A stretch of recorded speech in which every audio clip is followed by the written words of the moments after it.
Good Yontif again, Shana Tova, L'Shana Tova Tikatevu. There is an old legend shared beautifully by my colleague, Rabbi Ahuva Zachas, about King Solomon, who was believed, of course, to be one of the wisest leaders of his time. He was wisest in everything except for board games. According to legend, one day Solomon was playing a chess-like game with his most trusted advisor, Benaiah, son of Yehoiada, and he lost quite badly. Being a bit of a sore loser, King Solomon responded by sending Benaiah on an impossible errand.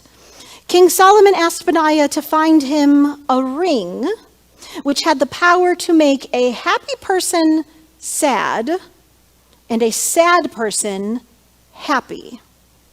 And Solomon gave him 6 months to complete this task, even though he never expected that Benaiah would be able to produce such a ring.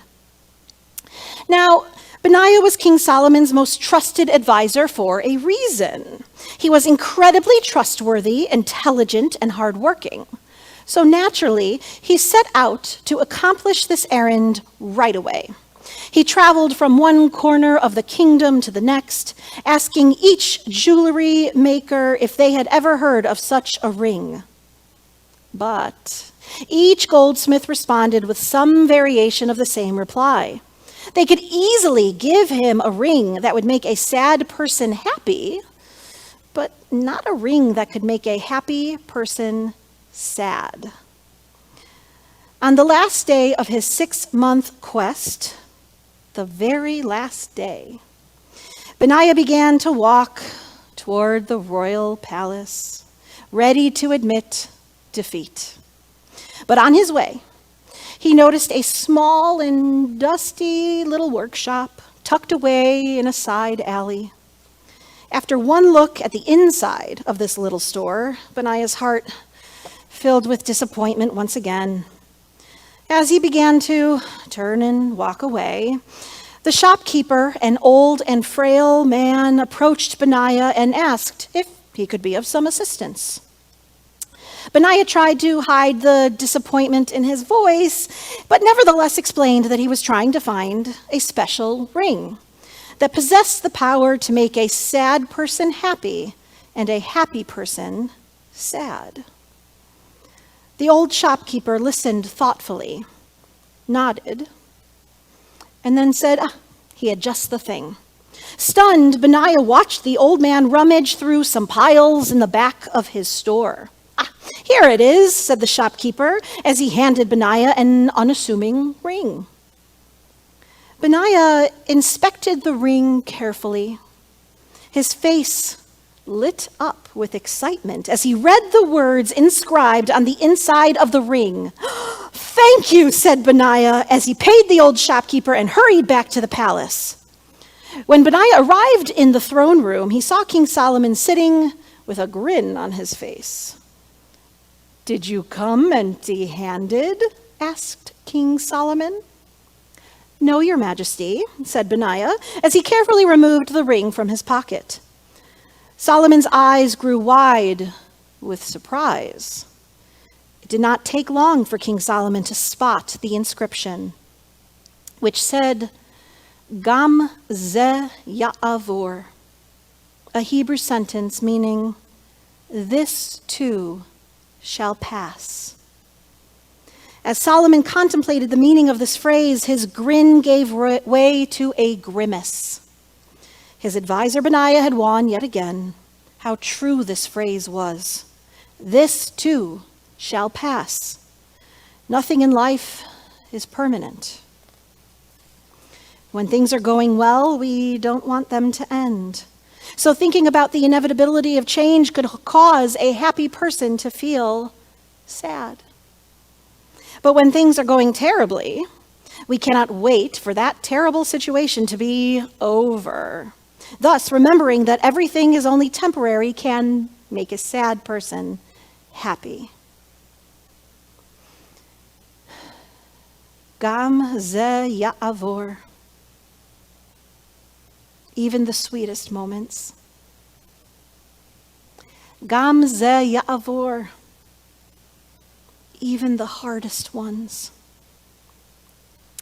I feel the need to keep saying it so that maybe my heart can believe it just as much as my brain wants to make it feel really logical as well. And it's so hard when we're in the middle of something painful or sorrowful, which we want so much to go ahead and pass, to imagine that one day we will, God willing, be able to look back on it. And it is so hard to be in moments of joy and jubilation, like a wedding, a vacation, even just the perfect walk along a seashore. And to hold on to them knowing that they too shall pass. One of the best pieces of advice I was given before my wedding to Seth was to take a moment, sometime under the chuppah, and look out with intention at the crowd that had gathered. To take a mental picture. Because the big, beautiful moment would be over much too quickly. Time has moved so strangely since COVID times began. Some of us joke that it still feels like it's March 2020 and that time somehow stopped right then. It's hard sometimes to remember which month we're in or even what day of the week. And this was most true, of course, at the height of the pandemic and the lockdown when every day just felt like the next. Several friends and colleagues have shared with me that this strange time has left them feeling inert or despondent, frustrated or angry. For so many, there's a hopelessness or a meaninglessness. Perhaps we experience these feelings because we aren't in each moment enough. We're waiting so much for this global nightmare to just end that we may be missing the sweet moments that are also taking place in our lives. You may have learned about or studied the concept of mindfulness before. It's certainly not a new concept. Dr. John Kabat-Zinn is the creator of mindfulness meditation techniques, and he defines mindfulness as paying attention in a particular way, on purpose, in the present moment, and non-judgmentally. Paying attention on purpose without any judgment. In an article in the Jerusalem Post, writer Ben Epstein points out that there is a companion concept within Jewish tradition known as Yishuv HaDaat. Epstein explains, the term Yishuv HaDaat appears often in Jewish ethical works, yet is seldom defined. It is commonly understood to mean peace of mind, tranquility, and composure. It evokes the image of a wise elder proffering sage advice. However, it is possible to understand Yishuv HaDaat on a much deeper level. Epstein continues, Jewish mysticism teaches that the Hebrew language isn't merely a mode of communication and expression commonly agreed upon as a social convention. Rather, it is viewed as the building blocks of the entire cosmos.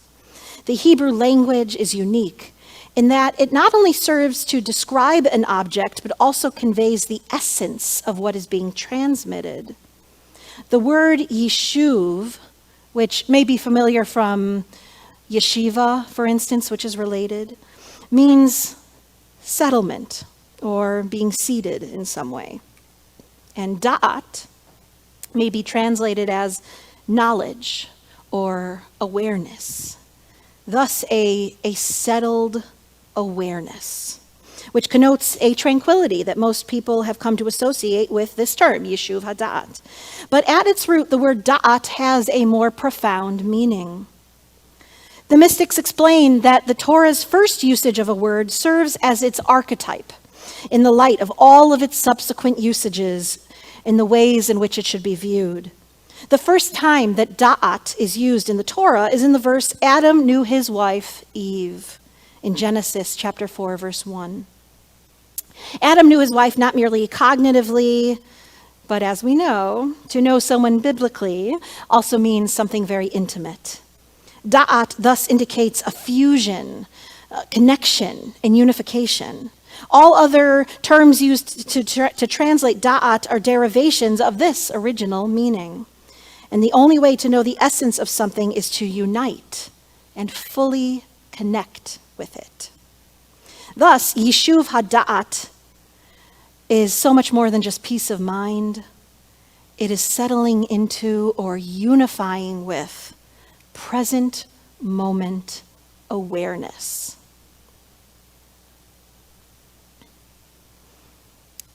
So where are you right now? Not just physically, but mentally, emotionally. These Zoom services carry many advantages, of course, including a level of comfort and accessibility for all of the extended members of the CBSRZ family, all over the country, if not even around the world. There's something so special about turning your own home into a mikdash ma'at, a symbolic holy space of your very own. And you're surrounded on the screen by so many incredible souls sharing in this very moment. But where are you? Inside, right now. A challenge of Zoom services is that there are so many more distractions. Our phones, or the notifications on our phones, our computers, the temptation to, I'm just going to quickly check in with work. It's nothing, I'll be right back. There's things going on in our homes, people around us in person or online, and it is that much more difficult to be fully present. So thus, dear friends, I warmly invite you right now to join me in a deep, centering breath. Come join me.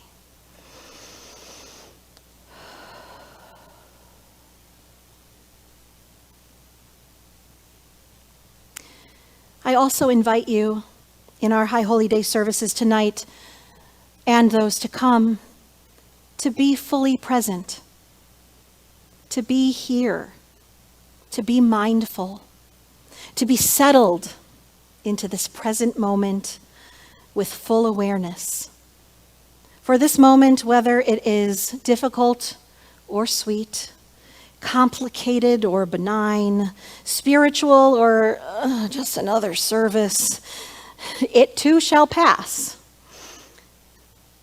But be with me here in this holy experience, this moment right here.